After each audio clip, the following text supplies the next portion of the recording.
Hey there, rulers. DMO73 here, bringing you another feature match of our versions of the final matches from Worlds, myself on Killua and Marcus Neal on Asuka. Let's go ahead and jump right in. This session brought to you by Odyssey Games for pre-orders and sealed product, TCG Prime for tons of singles and supplies, Cardo Doko for international rulers looking for products, and fowlibrary.com for articles and wonderful deck lists, as well as our guest lecturer members King Pearlshine, Vite Ramen. Class is in session. So as we get everything shuffled up here, just a reminder that Odyssey Games does have pre-orders for Clash of the Star Trees. You can check it out in the link in the description below. You can also get signed up for the August 19th Ruler School Discord event, which is going to be Wanderer format. It's a fundraiser for FowFest, and if you top 8, you take home one of these amazing Raging Messiah mats. So just want to give you the heads up on that, and now we'll go ahead and jump in. So this is Marcus and I meeting up at Odyssey Games to try and showcase a little bit of a maybe a little bit more mild version of the matches of the decks from finals with Lo King Wen and Alejandro from Worlds. We just wanted to show off a little bit more of how these two decks played and maybe some of the different interactions,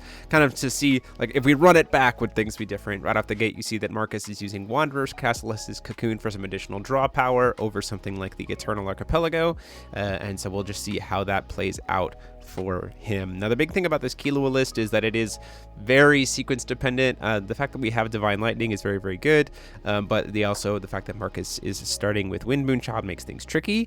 We're going to start off with a This Means War, because this deck uses a lot of activate abilities, so it's very possible for the first few turns to just not cast any actual spells, and so This Means War being free is nice, and we get some incidental burn by revealing the fact that we have a Persephone in hand, so we can just go ahead and burn him for 200, just to get some initial damage there off of having the hand advantage. So now we're pretty high up on hand advantage. Now we just have to hope that we have the right cards to be able to stop things like the Sacred Burials, the Aspiring Divas, and eventually the Contract. So we'll see how that goes.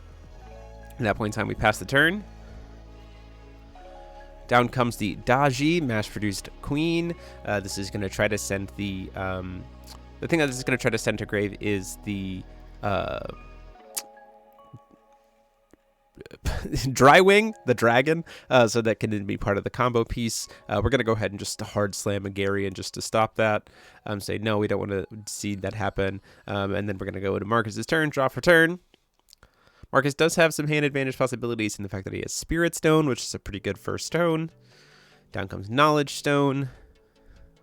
Stopping the early Sacred Burials is a big part of what is like good for this deck. The problem is a lot of, how do you stop it is things like Persephone, which is rough, mainly because the ramping is really good to turn on the number 13s very, very quickly. You see down comes the Aspiring Diva, grabs the number 13. So like we already want to stop Marcus from getting to 4 stones as fast as possible. Just really, really important.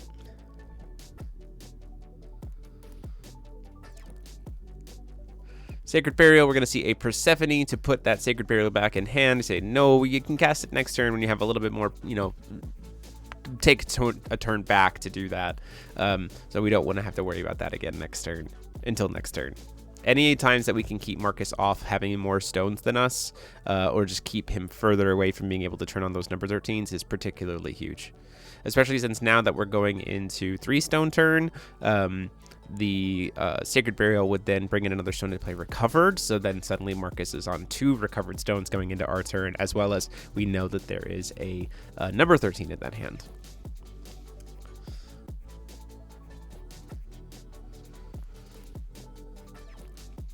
This is one of the differences as well between my build and Alejandro's, is that he was playing 3 Beast Warriors in the main, so villains versus Tails. We're playing Tails because I just wanted a little bit more interaction in the main. We have Sacred Burial coming down here. We know that that is a number 13 in hand, so this is a card that we probably want to try to stop.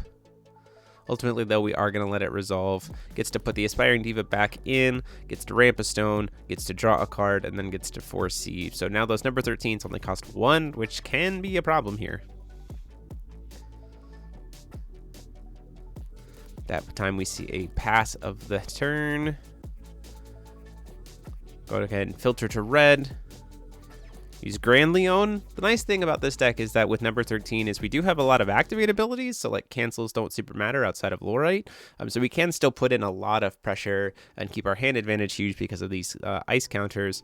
It's just a matter of getting low enough so that we can close out with something that takes will to like cast a card.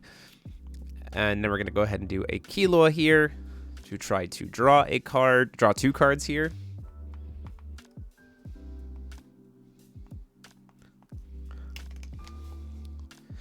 This also is like, can we maybe see about trying to bait out a number 13? And we do. We get one of those number 13s out of the hand, which is fine. I'm going to go ahead and move to recovery. Keeping hand advantage up is going to be a big part of it. And then unfortunately, we're just going to have to pass. But this is a lot of what this deck does, is just leaves up a lot of interaction and then burns incidentally during your opponent's end step. Marcus still got a full grip of cards here. Something like Loki's Insight probably would be pretty good in this Killua list in this particular matchup if you sideboard it for, again, these like incidental end of turn, start ripping the Asuka's hand apart. It does hit a lot of things like Lorites, the number 13s, the Killua spells, things that help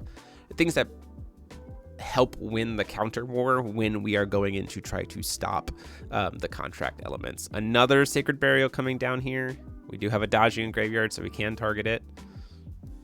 So put up to 6 stones. Unfortunately, have to let that one resolve as well.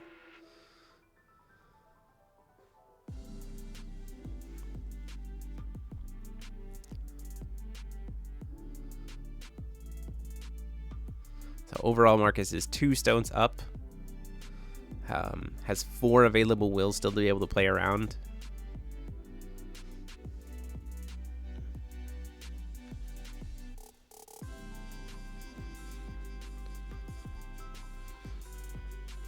Shipping the turn there, we say, okay, cool. Now that we're moving into your end step, we're going to go ahead and try to do a Metal Lifeform Dragon to tap down one of his stones and burn him for all those cards. We're saying, look, you have a bunch of cards in your hand.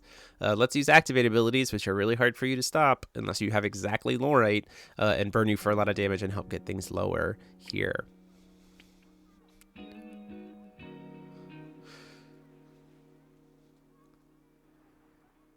We see the stone that I'm targeting get used for Killua.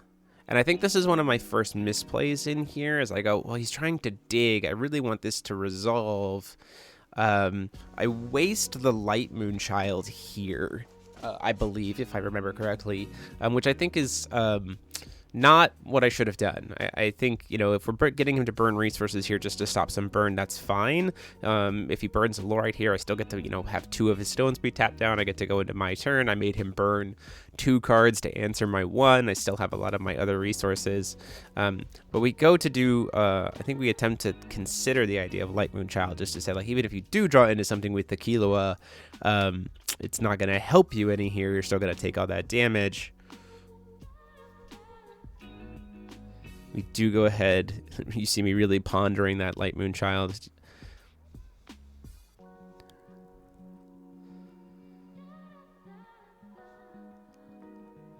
Say that's fine. We're going to go ahead and use the Light Moon Child here. So even if he draws something off of the Killua, it's not going to do anything. The problem here is that we're doing it during his turn. Like, if we had done this during my turn, this would have been better, because we would get more value off of it. Saying, look, I haven't cast a card yet, so even if you Light Child in response to this, like, I'm still getting, you know, a turn of protection to be able to try to make a play, whereas you've already committed your card. So that probably also is something I should have considered here. Does crack the Spirit Stone to try to draw into a card, which means if this resolves, it's going to take even more damage. So the Killua is going to resolve, gets an ice counter, doesn't do anything. The Dragon Lifeform resolves. He has to take 16 because he has 8 cards in hand, and then has to discard due to hand size.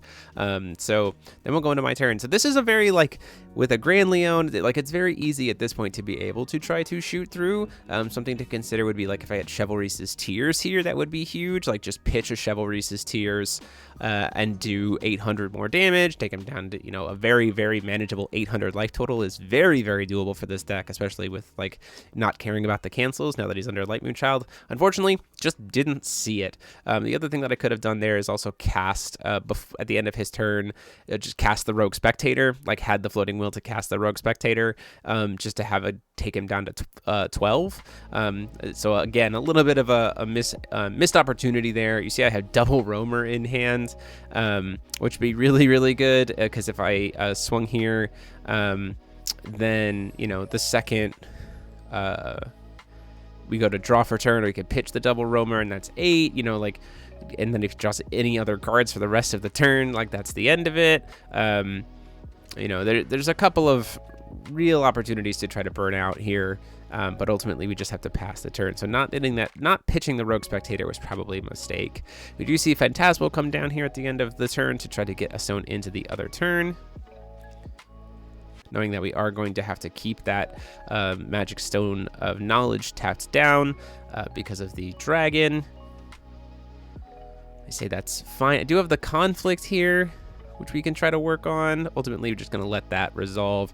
Main reason is because we have conflict, because we have Divine Lightnings, everything else, we want to be able to kind of take some actions in a chase. And so if we take things just to stop this Phantasmal Ascendant, then like we could see a Light Child come down in response from Marcus, at which point in time, like, then he just recovers, and then he just has a free turn to do whatever he wants. So that's the big trick here, is trying to find that exact moment to try to finish things off. Double Roamer in hand does mean that we're in a pretty decent spot here. We do see Knight of the Legendary Vampire come down.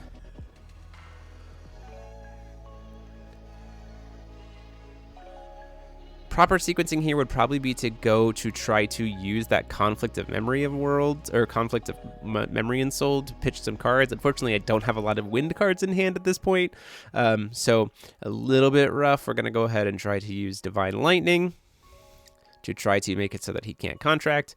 Wind Moonchild is going to then respond to try to cancel it. We go cool. In response, we have a second Divine Lightning to try to go off here, targeting that.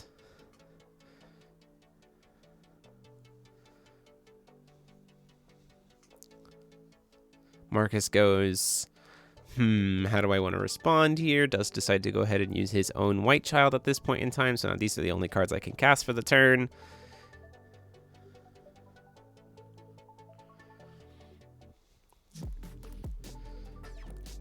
Gonna build the chase here so that we have something a little bit more understandable and easy to read. Like, this is the moment of, like, sequencing is gonna be pretty important here.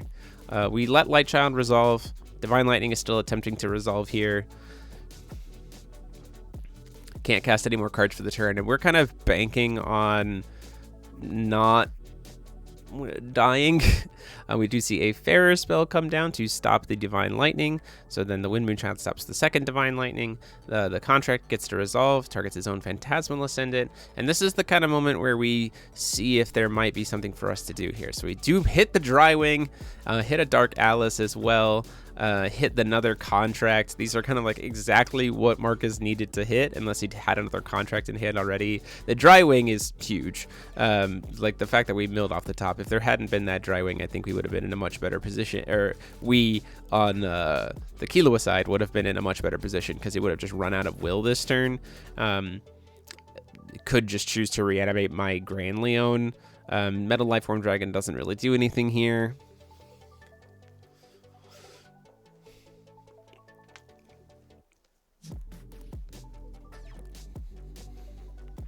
Looking at what wants to reanimate, this is a kind of a big consideration here. The Drywing is huge. It changes a lot of the stuff, but you do have to contend with the fact that there is a Light Moonchild on my side of the board.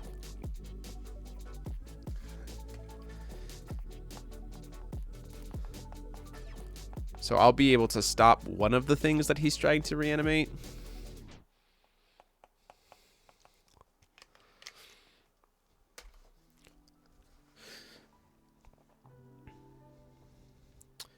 Looking at the Grand Leon here to see if this is what we want to try to animate here. It would cost a lot. Wind Moonchild would most likely probably not stop it, in all honesty. I'd probably just take the 15 and be okay with that. I'd want to probably save the Wind Moonchild for whatever he's going to try to do on the second contract, because at that point in time, in order to kill me, he would need to contract a second time and probably reanimate the Drywing to be able to recover. At that point in time, we use the Wind Moonchild to stop the Drywing. He's tapped out. I have a little bit of life left, and then I just finish the game off with a burn. Is probably the play. So a lot of considerations here. The sequencing for this is like what you grab is huge, but this is also a big indicator of like with the new Muse staring at coming down. There's a lot of like what there's a lot of seeing what else happens in the environment. So we do see Drywing looks at maybe Phantasmal Ascendant versus Dark Alice. I'm hoping for the Dark Alice, in all honesty.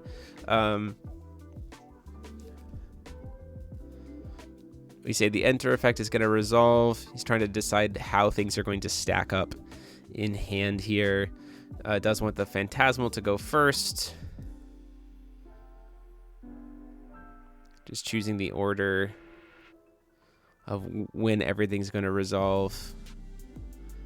Like what order they're getting cast in, which is another big part of sequencing for End of Night too.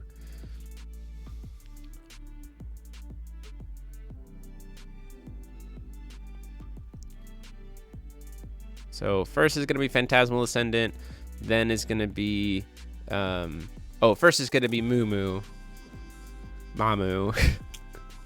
Again, the sequencing here matters a lot because it also changes what I might be using Wind Moonchild on. The importance being placed on Mamu makes me think that there might not be a second contract in hand, so having the extra will from Drywing might not seem super important. Kind of try to double check exactly what's in grave here. We see there is the second contract there. Ultimately choosing to let that enter effect resolve. We're going to go ahead and use Wind Moonchild to stop the Mamu because it's being cast for free. Our thought is like, well, I'm banking on you not having an extra in hand, and here's where I make a mistake. So I pay 200 life to do Roamer. I don't let all of this resolve. And then in response to the Dark Alice enter effect, do the Roamer. You see I have second Roamer in hand. With double Roamer here, if they both resolve, when that enter effect of the Dark Alice resolves, then Marcus dies. Goes down to every card that is drawn by the Dark Alice is minus 400 life. So do this incorrectly. So we see Marcus go, okay, well, in response to the Roamer effect, we'll go ahead and do the Killua here to try to draw a card. And I go, well, in response to that, let's make it even harder for you. Let's do second Roamer so that even this Killua is going to, if you really need to dig to try to find an answer to stop this burn, let's go ahead and do second and make you as low as possible anyway. And I kind of walk into a misplay trap here because of how you're going to see this get played out. Because Chase as printed, if that Dark Alice resolves and both of these Roamers resolve, Marcus dies before anything else happens. So it's really just a matter of, you know, he would have to have, he could use that Killua effect. You could use the Killua here to cancel the trigger of the Dark Alice, so then you're not drawing a card. Like, that's an option. But ultimately, we see that Marcus is doing this to try to draw. Our thought is here to try to do Roamer, so that if he needs to sack off a Spirit Stone to draw for more answers, then there's something there. So ultimately, we're going to let that resolve. Hits Phantasmal Ascendant. We see a 4C off the top. Gets to recover all the stones because of Drywing. And then Marcus playing this incredibly tight here, finds the out, which is kind of crazy. Which is to say, cool, well, you need to try to make it so that I don't draw cards. Let's float a bunch of will with my Drywing before Drywing's enter effect recovers, so that I can recover all my stones and have more will to interact with. Now currently it's 7 stones, so Seal of Wind and Light is live. Not that that matters. And then we'll just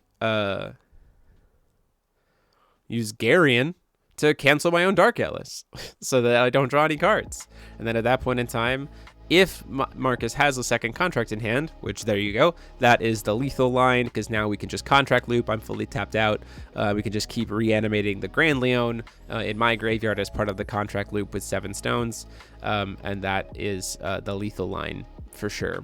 So just gonna sequence it out here. I scoop it up in like 2 seconds. But yeah, sequencing situation there leading to the lethal there. It is a very tricky interaction to be able to play through to find it properly.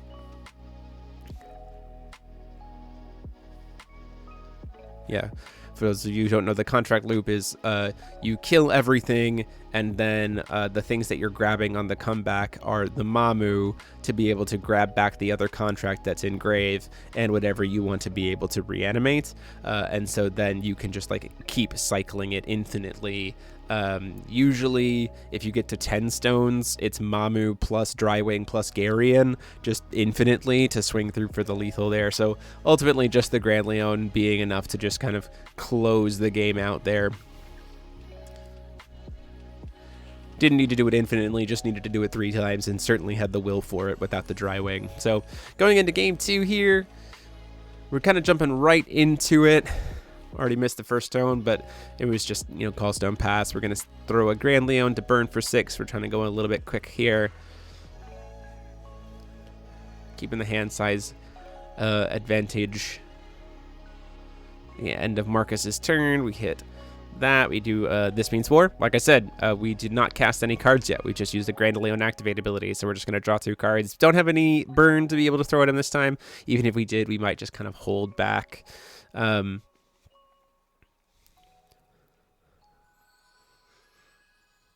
To just like not think that there's not a Persephone available. Down comes the Dark Alice at the end of our turn so that Marcus can maximize his filter and see what else we get into.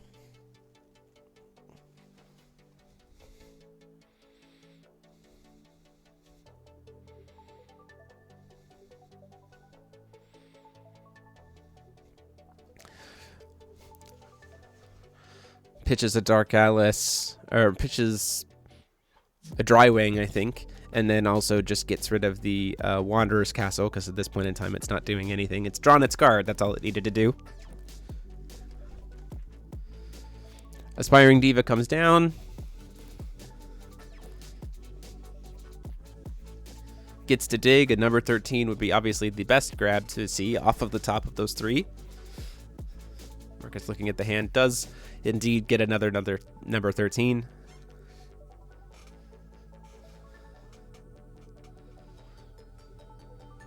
Plays the Sacred Burial using the Aspiring Diva.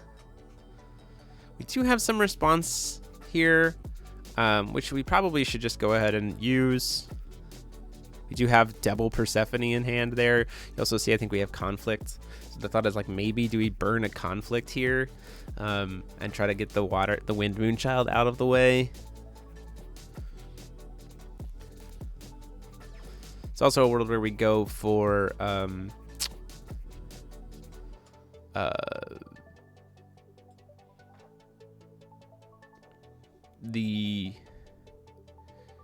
we're going to go ahead and use Kilo Fossil Girl. I think the idea behind Kilo Fossil Girl here is to try to draw 2 cards and maybe accelerate us into contract to see if maybe we can have some more like random chuff to throw away at the Conflict. The idea of trying to bait out the Wind Moonchild this early would be to turn on Divine Lightning for cheaper later, not have to worry about that. Marcus is in a place that where the Wind Child is probably just only going to come down on Divine Lightning. Ultimately, though, don't choose to use the Persephone, although it might be best just, again, keep our stone count higher than Marcus. The advantage that Marcus has here is the fact that he has coin. Really thinking about going in for that Conflict. Ultimately, though, choosing to just let the Sacred Burial resolve, which I think in hindsight might have been a mistake, because this means that next turn, that number 13 that I know Marcus has is suddenly live, which is maybe what we want to have not happen. We really got to keep loops on that. Got to go ahead and end of turn use Chivalry's Tears, pitching that This Means War, which is a dead card at this point, to just burn Marcus for 8.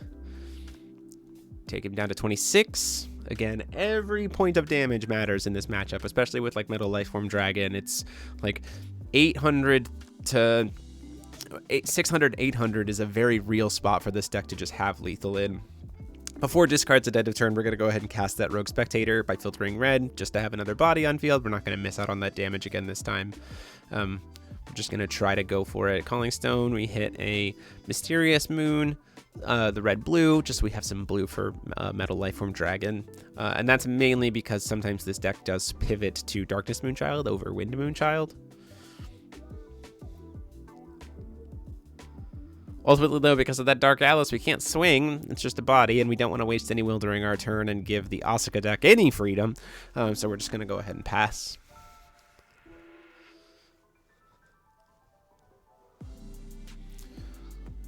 Mark is going to be at 5 will, 4 stones.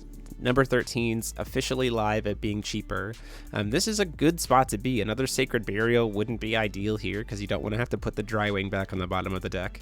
So we're at least safe from that. Phantasmal Ascendant is pretty helpful here to be able to ramp up. But again, we would have probably seen that during the recovery phase at this point, or during my end phase, really. Holding up cards, though, good for me, especially if I have Metal Lifeform Dragon in hand.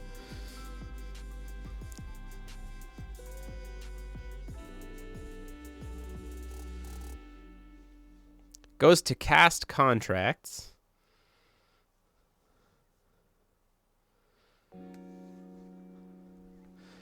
And this, looking back in hindsight, this does kind of feel like a little bit of a bait.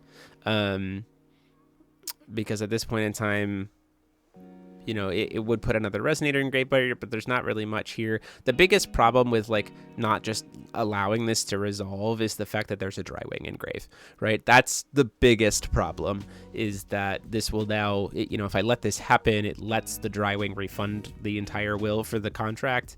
And so it's a little bit like, do I want that to resolve or not? We are unfortunately just going to go ahead and let that resolve. We're going to mill, see some stuff. 2 number 13s gone. So this is nice to me because now I know where 3 of the 4 number 13s are. Is the fact that 2 of them are in graveyard. Contract's going to come out, and if he does go to target the Drywing and the Dark Alice, then we're at a good spot because we can at least use Windmoon Child to stop the Drywing. So then it's like, okay, cool. Well, you did this. You kind of just spent 2 will to mill some cards, put a body on board, and that's it, which feels nice.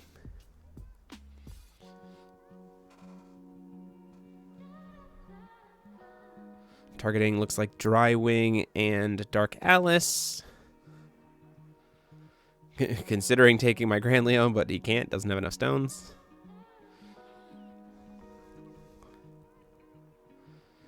Drywing and Dark Alice are the targets. Attempting to resolve the Dark Alice first. We're going to go ahead and Windmoon Child the Drywing. We don't want you refunding any of your will there. Says that's fine, that's going to get hit. Dark Alice comes down. Gets to draw some cards. Draws into another Dark Alice. Does have second contract in hand, which feels pretty nice.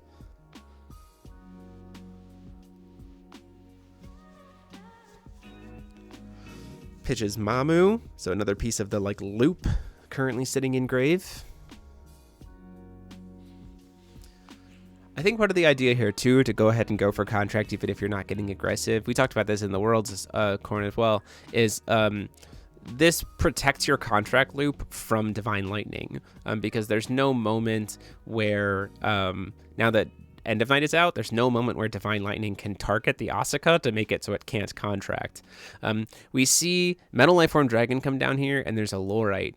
Here is a big mistake on my end. If we had responded to this Lorite cast with Light Moon Child, we would be amazingly well off here, because we would get to burn Marcus for a ton of damage, and down comes this second Lorite. So like honestly what we probably should have done is just Light Moon Childed before we even went for this. So now like Lorite, Gary and Lorite doesn't even happen. Those 2 Lorites are back in Marcus's hand, takes a bunch of damage, goes to my turn, and like even more in a position where Chivalry's Tears or Grand Leon can just be lethal. So just like the sequencing of like knowing the outs, especially not having seen any Lorites in game 1, I think played into that factor as well. But at this point in time, because the contract is flipped, Light Moon Child's not going to be able to do as much.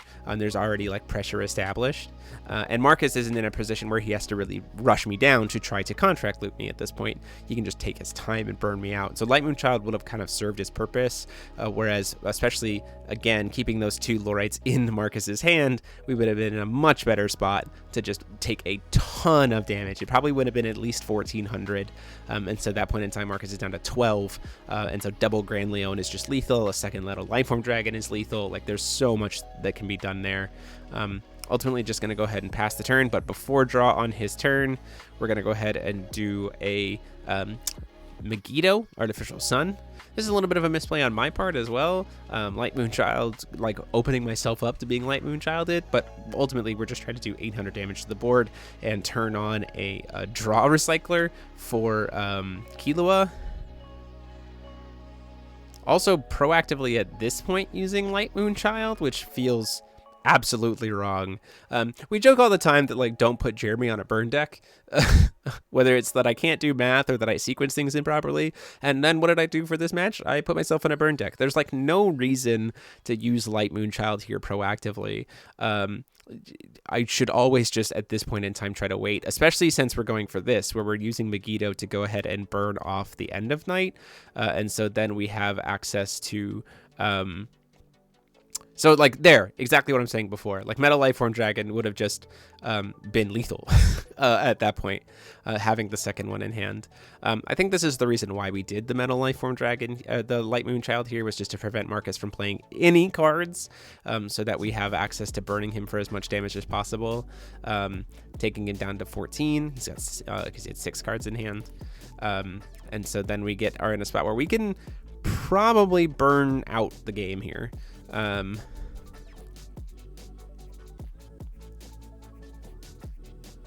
Just need to find 200 damage really from somewhere, but double Grand Leon is lethal here. We don't have any ice counters for second Megiddo, but Grand Leon plus Chivalry's Tears is lethal here. And really, we just want to put Asuka on the back foot, like Asuka on having to rely on contract.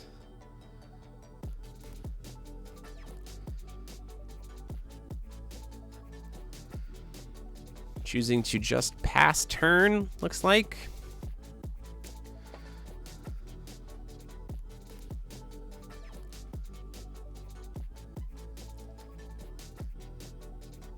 Thinking about it anyway.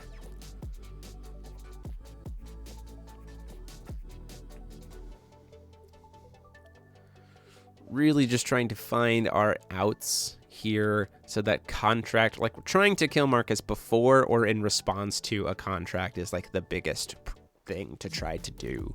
The problem is we know there's a number 13 in there and we are out of God Arts. So we see the Dark Alice come down. A Roamer would be great in response to the activation of this Dark Alice, just like a free, hey, thanks for the 800, which would be excellent, especially since, you know, we could do, if this is being done at the end of Marcus's, or the beginning of Marcus's turn, you know, gets us draw for turn as well. Does sack a Dark Alice and discard a Dark Alice. Say that's fine. Go to Marcus's turn. Unfortunately, do not have the roamers. You see double conflict, Persephone, double first lie, and a divine lightning. So not a ton to work with here.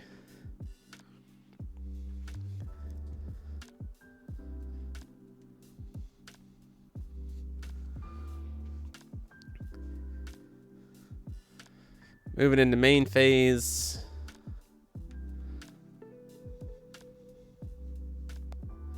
Main phase Phantasmal Ascendant. This is being done very clearly to turn on that number 13 and make it free. Now that Wind Moonchild has been burned, very clearly what it's being trying to be used for. And we say, I don't want that to happen. That's a no-go from me. So now we're going to start to get pretty tricksy, and we're going to have to fight over this Phantasmal, because if there is a free number 13 in back pocket, it almost assuredly seals the game for Marcus. I just won't be able to play through it. I'm going to use Conflict of Memory and Soul, RFGing the other conflict in hand to try to attempt to stop that. Building a very complicated chase here. This is in main phase though, so I don't mind super fighting over this, because if it goes into a fight and I win, it burns a lot of Marcus's resources.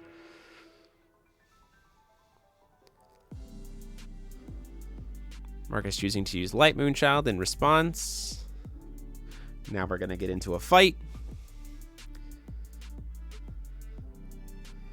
And that fight involves a card known as First Lie.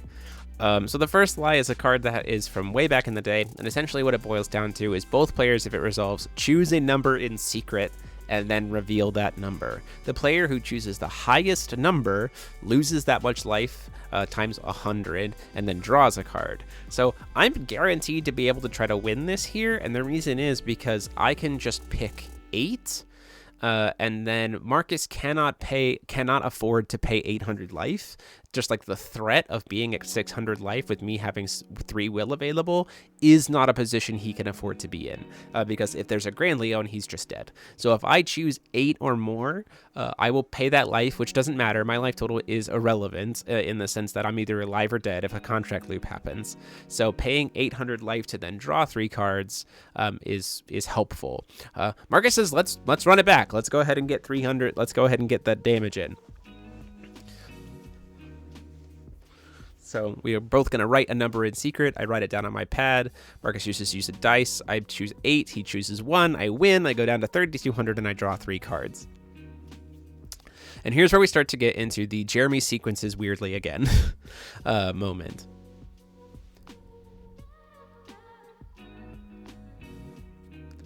So I have another first lie in hand, which is a fire card. And then I use Chivalry's Tears by RFGing another Chivalry's Tears to try to burn him for 8.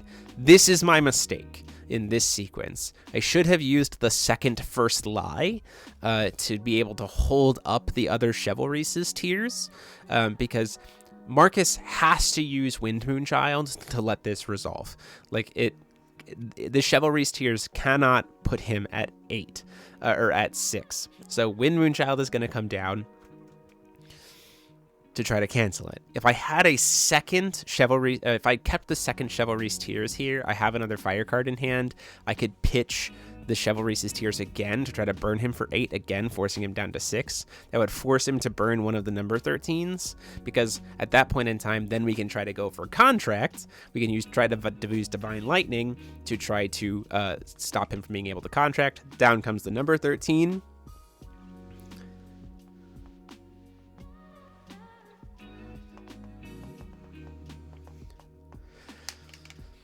And then we get into this position of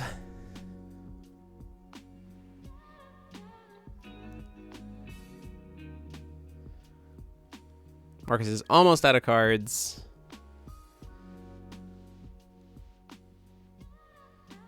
We can use Persephone to put the Divine Lightning back in our hands.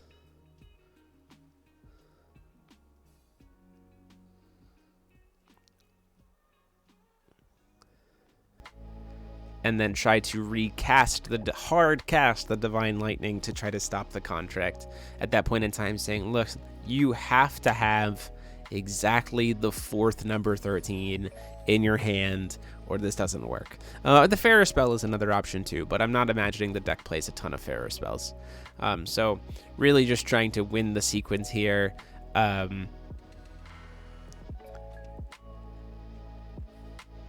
You see, it's Persephone first lie, I think. Yeah, I think it's double first lie. Some other red card, I know for sure. Maybe Metal Lifeform Dragon. Something else to be able to try to burn out here, to use off of the other Chivalry's Tears. So we're gonna Persephone, targeting our own Divine Lightning.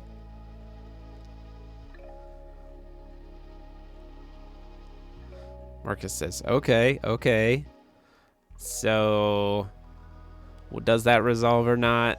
This just gives us exactly enough will to be able to try to go for it.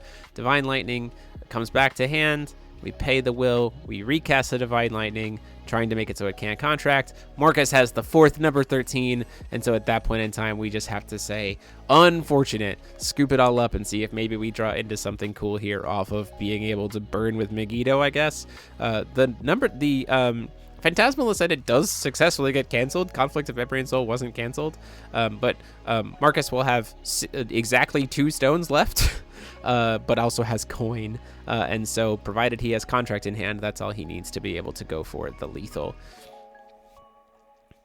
Both Moon Children are burned, and wouldn't you know it, there's Contract. So I say, oh, yep, that's it. That scoops it up. Excellent match there. Really tricky. This matchup is really, really tricky. But honestly, it was a lot of fun to play, and it was great to be able to put Marcus on the channel just to see if we maybe draw into something cool. We're going to go ahead and use the Killua burn spell, the Megiddo to draw one more card. It draws into a roamer, which doesn't help us there. And so, yeah, that is the match. Thank you guys so much. The deck lists for the main versions of these are up on the Force of Will official Facebook page, so go check those out. We'll see you all next week for another feature match, and until next time, this is DMO73 saying class dismissed.